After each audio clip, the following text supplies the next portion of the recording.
ҳама нишастаги ҳизбҳои сиёсӣ ҳама гуна комиссияи интихоботӣ маҳрум ҳастанд.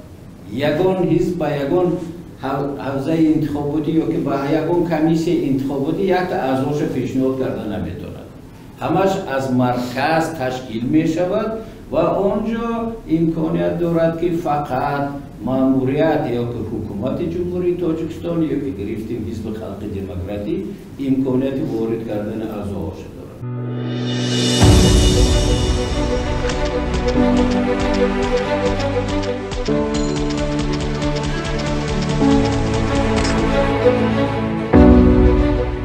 назари ман ҳамин аст ки аксари ҳизбҳо аз 7 ҳизби сиёсие ки ҳоло мавқеашонро баён карданд, 6 ҳизб дар фикри беҳбуди вазъи иқтисодии Тоҷикистон аст, пешрафтҳои соҳаи кишоварзӣ, рушди иқтисодиёт ва вазъи иҷтимоӣ худо кунад ки ин барномаҳои шумо, ормонҳои шумо амалӣ шавад.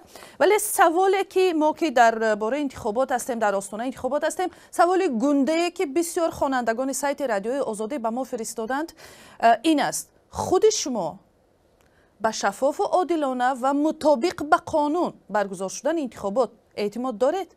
ман боварӣ дорам барои ки худи иштироки ҳафт ҳизби сиёсӣ дар интихоботи худ аз аллакай дар бораи шаффофият гап меравад ва ман боварӣ кор дорам мардуми шарифи Тоҷикистон худ интихоб мекунад ки кадом ҳизб имрӯз арзандатар аст ки бевосита он армонҳое ки мардуми Тоҷикистон дорад онро намояндагӣ кунад ва дар ҳаққи онҳо ҳиссабизор бошад.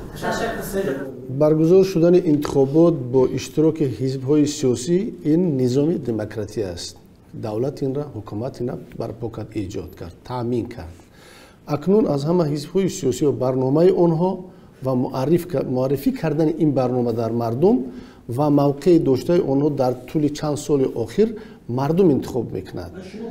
мо бовар дорем ки дар ҳоли баргузор шудани интихобот албатта ба шаффофияти он бовар дорем. вале мо хиромот озод ҳастем ва гуфтам мумкин аст ки ҳама ҳизбҳои сиёсӣ бахусус ман аз номи ҳизби коммунисти Тоҷикистон ҳарф мезанам, чаро ки тамоми шароит фароҳам овардагӣ мо ба иштирок мекунем ва баъд аз он халқ интихоб мекунад. محترم زاهرов шумо чӣ мегӯед? чун дар суҳбатҳои қаблитон гуфтед ки бовар надоре. албатта дар ҷараёни интихобот чизҳои мусбат ҳам аст, лекин камбудиҳо зиёд ҳастанд. ман мисол итминони комил дорам ки ва бовар дорам ки ин интихобот озод ва демократӣ баргузор намегардад. барои чӣ? масъалаи аввал, ҳама нишастаги ҳизбҳои сиёсӣ ҳама гуна комиссияи интихоботӣ маҳрум ҳастанд. ягон ҳизб ба ягон ҳавзаи интихоботӣ ёки ба ягон комиссияи интихоботӣ якта аъзоша пешниҳод карда наметавонад. ҳамаш аз марказ ташкил мешавад ва онҷо имконият дорад ки фақат маъмурият ёки ҳукумати ҷумҳурии Тоҷикистон ёки гирифтим ҳизби халқи демократӣ имконияти ворид кардани аъзоаша дорад. дуюм масъала, 15 сол мешад ки ҳукумати ҷумҳурии Тоҷикистон ваъдабозӣ мекунад ки реестри интихобкунандагонро тартиб медиҳанд. то имрӯз ин реестр феҳристи умумии интихоб кунандаҳо манзур аст. да умумии интихоб кунандагон. яъне дар ин асос мо ҳозир бо интихоб кунандагон кор карда наметавонем.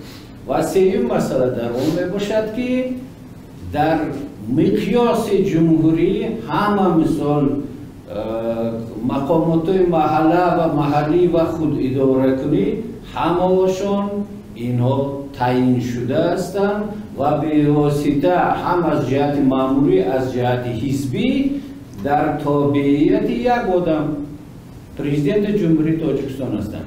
барои ҳамин ман мегӯям ки ин интихобот ҳамин гуна баргузор мегардад ки чӣ гуна президенти кишвар онро тавсия медиҳад ва он супориш